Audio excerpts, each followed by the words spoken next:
अरे नहीं चलेगी, नहीं चलेगी, दादागिरी नहीं चलेगी। संतोष अन्ना गुप्ता आगे बढ़ो, हम तुम्हारे साथ हैं। संतोष अन्ना गुप्ता आगे बढ़ो, हम तुम्हारे साथ हैं। अरे नहीं चलेगी, नहीं चलेगी, दादागिरी नहीं चलेगी। अरे नहीं चलेगी, नहीं चलेगी, दादागिरी आगे बढ़ो, हम तुम्हारे साथ हैं। संतोष अन्ना गुप्ता आगे बढ़ो, हम तुम्हारे साथ हैं। अपनी निशानी डॉक्टर बाबासाहेब आंबेडकर,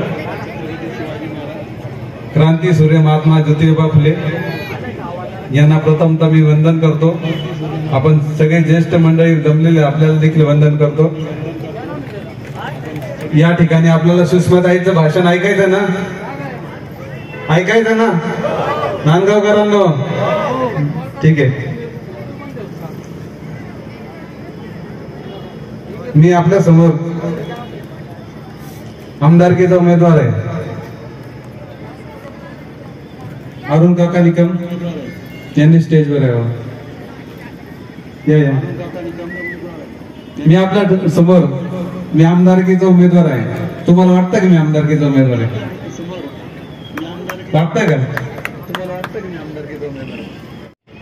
सुषमाताई 2 वाजता येणार होते आणि 2 वाजताचा प्रोग्राम असल्यामुळे आपल्याला उशीर झाला, मला पण माहिती आहे। तरी देखील आपण सर्वजण आता 5:45 वाजले, 4 तास उशिरा गाडी असताना सुद्धा आपण इथे थांबून आहे, त्याबद्दल मी मनाचे आपले आभार मानतो। आम्हाला ते अशा काही छातात आविर्भावात जाहिराती करून सांगायला लागले की जणू काही यांनी यांच्या बापदाद्याच्या प्रॉपर्टी विकून आपल्याला पैसे दिले।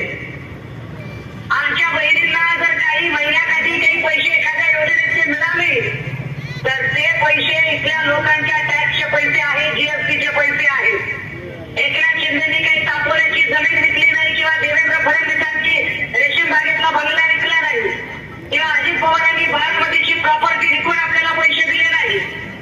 परंतु तरी सुद्धा कधी धनंजय महाडिकांच्या सारखा माणूस बडबडतो, कधी देवेंद्र भुयार बडबडतो।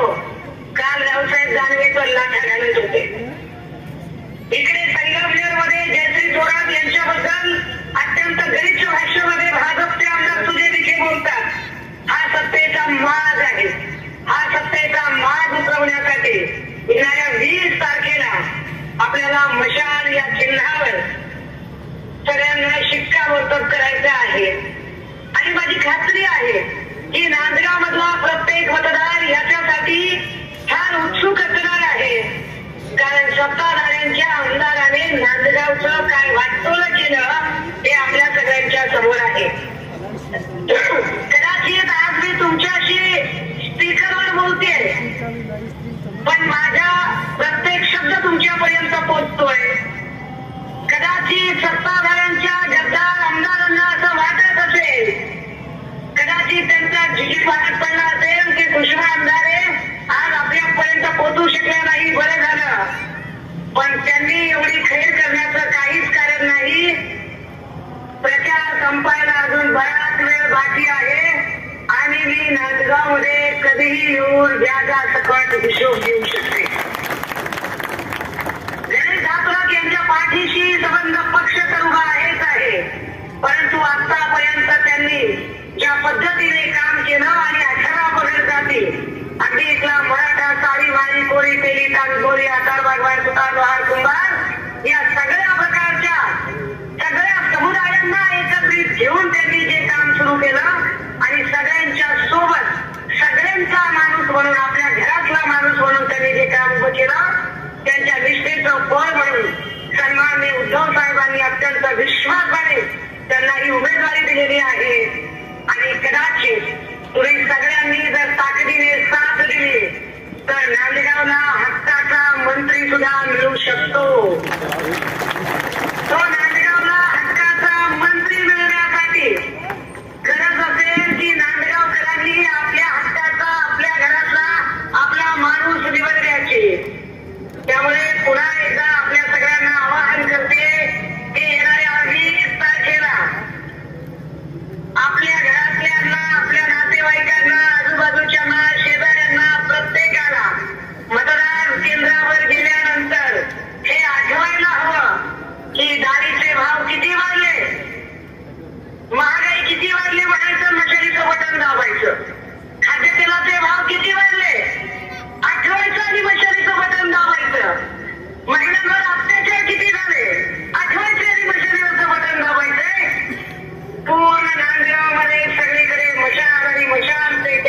खूप खूप आभार मानते.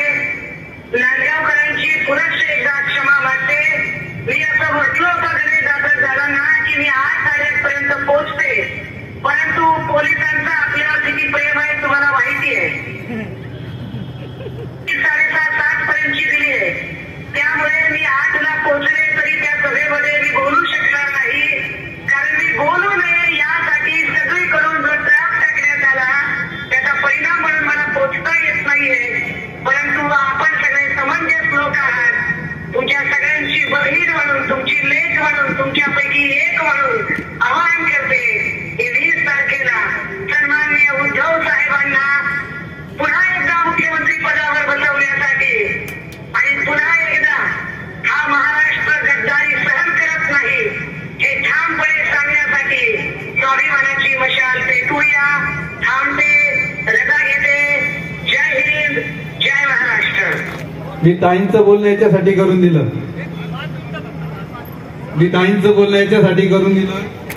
तुम्हाला असं वाटलं असतं का ताई का बरं आला नाही, कारण आपल्या कार्यसम्राटाला सांगायची सवय. जे ताईंनी पण बोलले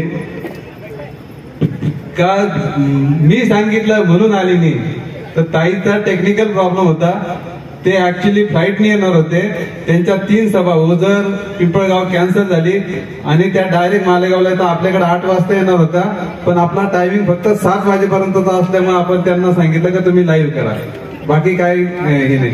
पण मी एक तुम्हाला सांगतो, तुम्ही माझ्या मागे आहे ना, 100% आहे, खात्रीने. घाबरत तर कोणाला नाही ना.